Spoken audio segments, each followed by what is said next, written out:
Sabe por que o diabo caiu do céu? Porque Deus deu a ele uma beleza fora do comum. Ele olhou para a beleza dele e disse assim: Senhor, eu sou perfeito.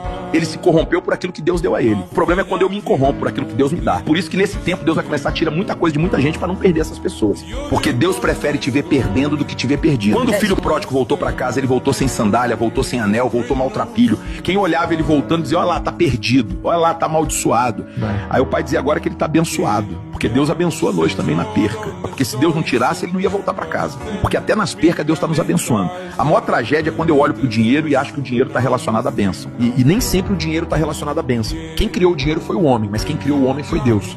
Então quando Deus quer te abençoar, ele não usa dinheiro, ele usa pessoas. Por isso que Deus vai levantar pessoas para te abençoar. Se as pessoas quiserem usar o dinheiro, tudo bem. Mas Deus vai usar pessoas, Deus trabalha com pessoas.